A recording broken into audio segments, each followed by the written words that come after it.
Au Portugal, la coalition de centre-droit sortante remporte les élections législatives sans atteindre la majorité à l'Assemblée. Le maire de Varsovie, Rafał Trzaskowski, et le conservateur Karol Nawrocki sont tous les deux qualifiés pour le second tour de l'élection présidentielle polonaise. Les sondages prévoient un scrutin très serré.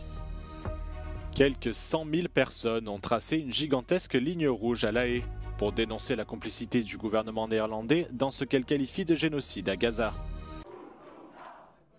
C'est une victoire en demi-teinte pour la coalition de centre-droit, l'Alliance démocratique, qui a remporté dimanche les élections sans majorité. Le Premier ministre sortant, Luis Montenegro, vainqueur de cette élection, était donné favori dans les sondages. Du côté des socialistes, c'est la douche froide.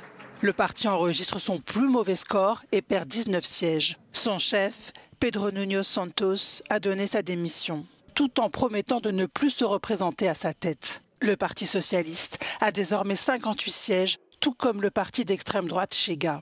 L'initiative libérale est parvenue à faire élire un 9e député. Les éco-socialistes du Parti libre doublent leur nombre de députés. La coalition démocratique unitaire, menée par le Parti communiste portugais, a été réduite à 3 députés. Le bloc de gauche Esquerda et le Parti Personne Animo Nature n'ont réussi à faire élire qu'un seul député. Com apenas 89 mandatos, a AD não tem condições para formar maioria, nem com possível entendimento com a iniciativa liberal, nem com os votos da imigração. Luís Montenegro terá novamente a vida dificultada, ficando refém do PS e do Chega para aprovar o próximo programa de governo e futuros orçamentos. Joana Marão Carvalho para a Euronews em Lisboa. Le maire pro-européen de Bucarest, Nicu Jordan, a remporté le second tour de l'élection présidentielle en Roumanie, selon des résultats quasi définitifs, dans un retournement de situation spectaculaire. E victoria voastră, să știți!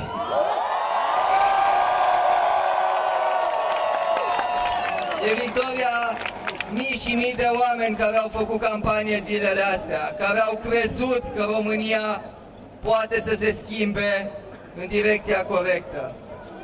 Nu uitați niciodată forța de care ați dat dovadă săptămânile astea, pentru că o să avem împreună lucruri de traversat.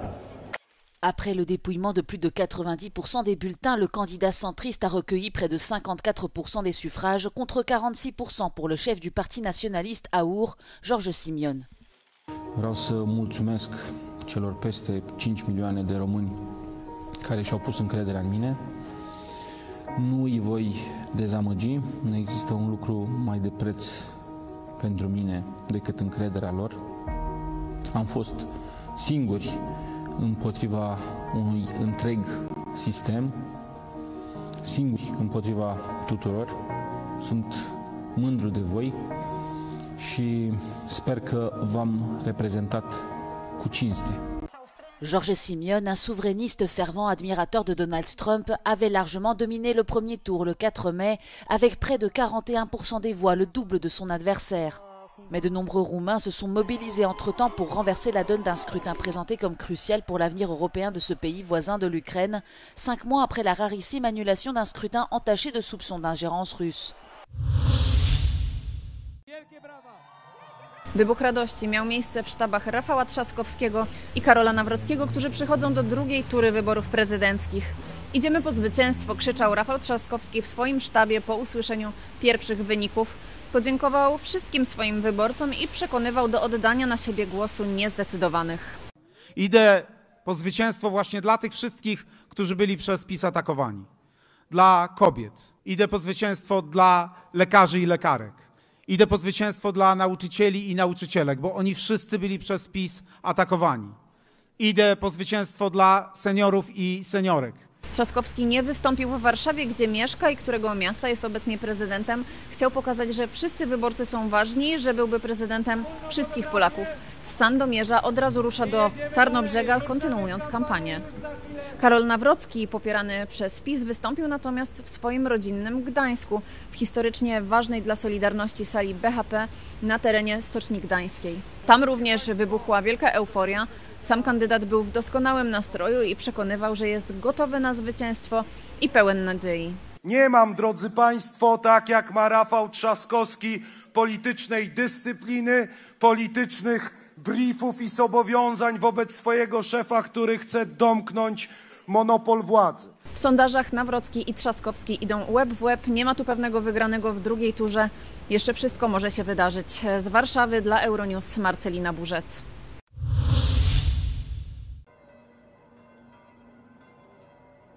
Le pape Léon XIV a célébré la messe d'inauguration de son pontificat devant 200 000 fidèles et des délégations de dirigeants venus du monde entier sur la place Saint-Pierre à Rome. Lors de son homélie, le souverain pontife a lancé un appel solennel à la paix, déplorant les conflits en cours et évoquant notamment la catastrophe humanitaire sans précédent à Gaza, aggravée par le blocus imposé par Israël à l'enclave.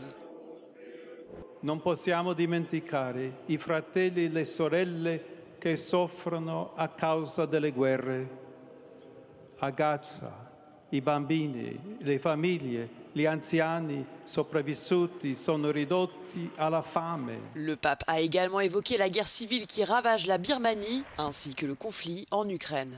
Nel Myanmar, nuove ostilità hanno spezzato giovani vite innocenti. La martoriata Ucraina attende finalmente negoziati per una pace giusta e duratura. À l'issue de la messe, Léon XIV a salué les délégations présentes et a également reçu le président ukrainien Volodymyr Zelensky lors d'une audience privée. Après un blocus de près de 3 mois, Israël autorise l'entrée d'une quantité de bases de nourriture dans la bande de Gaza, alors que l'État hébreu intensifie son offensive dans l'enclave. Pour le Premier ministre israélien Benjamin Netanyahou, cette aide vise à éviter une famine généralisée qui mettrait en péril la nouvelle opération israélienne baptisée Chariot de Gédéon, qui a pour objectif la conquête totale de la bande de Gaza. כמו שהבטחנו, אנחנו פתחנו במערכה עצימה נגד החמאס, מרכבות גדעון, כוחות צה"ל פשוט נכנסים בכוח לתוך הרצועה, במטרה כפולה, הכרעת החמאס ושחרור חטופינו. שתי מטרות שמשולבות זו בזו, ואנחנו נשיג את שניהם. Selon les ONG, près de 500 000 personnes vivent déjà dans des conditions de famine critiques à Gaza. Et Médecins sans frontières accuse Israël d'orchestrer une éradication des Palestiniens. Dans ces conditions, le ministre français des Affaires étrangères, Jean-Noël Barrot, appelle à une aide humanitaire immédiate, massive et sans entrave pour enrayer définitivement la famine. La plus grande manifestation depuis 20 ans aux Pays-Bas, selon les organisateurs. Plus de 100 000 personnes se sont rassemblées dimanche à La Haye pour exhorter le gouvernement néerlandais à prendre des mesures contre Israël, afin de mettre un terme à ce que les manifestants qualifient de génocide dans la bande de Gaza.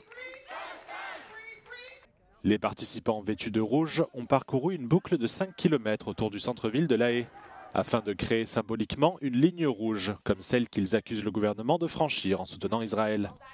Het feit dat Schoof heeft gezegd dat geen rode lijn is, terwijl er echt oorlogsmisdaden worden gepleegd vlak in de buurt, dat is voor mij voldoende reden om hier te staan.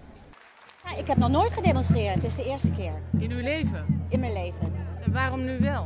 Ja, nou ja, omdat ik het vreselijk vind. Iedereen kan zien wat er allemaal gebeurt, via alle media, via de televisie, lezen. En de regering doet gewoon helemaal niks.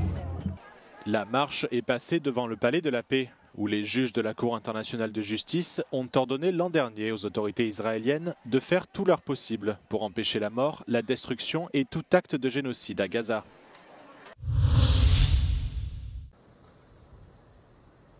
La Russie a lancé 273 drones contre l'Ukraine dans la nuit de samedi à dimanche, selon l'armée de l'air ukrainienne, une attaque record depuis le début du conflit. Les régions de Kiev, Dnipropetrovsk et Donetsk ont été particulièrement touchées. Dans le district de Lviv, une localité au sud de Kiev, au moins une femme a été tuée et 3 autres ont été blessés, dont un enfant de 4 ans, selon le gouverneur de la région. L'armée ukrainienne indique avoir intercepté 88 drones, tandis que 128 autres ont disparu des radars. Sur le plan diplomatique, le président américain Donald Trump a déclaré samedi qu'il prévoyait de s'entretenir dans les prochaines heures avec ses homologues russes Vladimir Poutine et ukrainien Volodymyr Zelensky dans le but de mettre fin à la guerre. Cette annonce intervient à la suite des récents pourparlers organisés en Turquie en l'absence des dirigeants qui ont abouti à un échange de prisonniers entre Kiev et Moscou. Les deux pays belligérants ont convenu de se rencontrer à nouveau pour poursuivre les discussions.